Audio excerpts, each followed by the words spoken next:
All right. Well, good afternoon, Dr. Ingersoll. How are you? Good. How are you? I'm doing good. I am going to share the agenda on my screen so we can take a look at it, but I also have emailed it to you so you'll have it as well. Got it.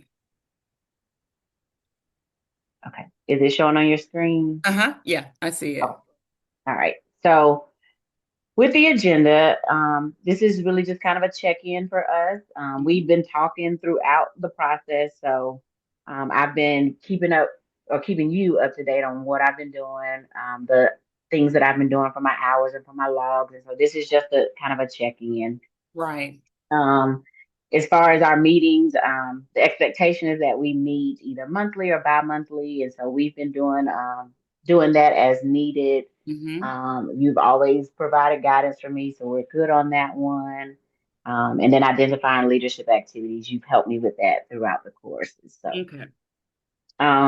today we're going to talk about my log, the hours that I've gotten, and then hours that I still have to get or areas that I still need to get, Okay. and then just kind of some upcoming opportunities. So when it comes to our log, these are the standards, and you have a copy of these from our first meeting that we have to get hours in, or the areas we can get hours in. Right.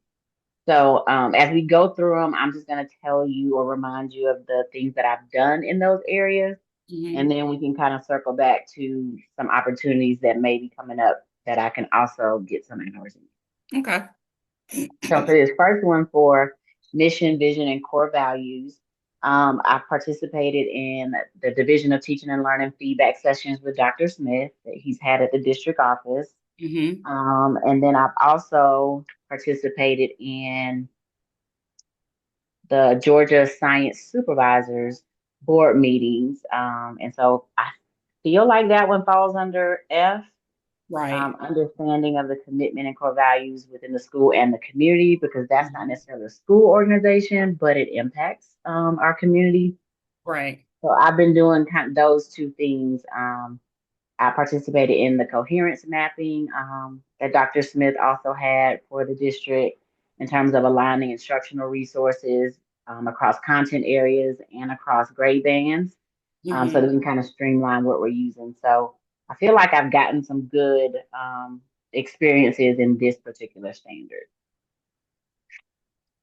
Okay. For standard two, ethics and professional norms, I did participate in the ethics training that Corey Neal does Okay.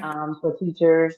Um, so I sat in on that. And then I also sat in on, oh gosh, it was called, it was like a leadership training that HR did, but it was more in terms of when you're thinking about fairness across interviews, hiring, um, just different things like that.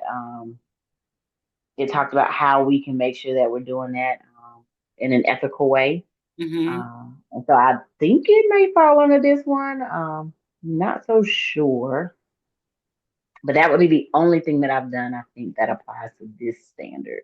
Okay.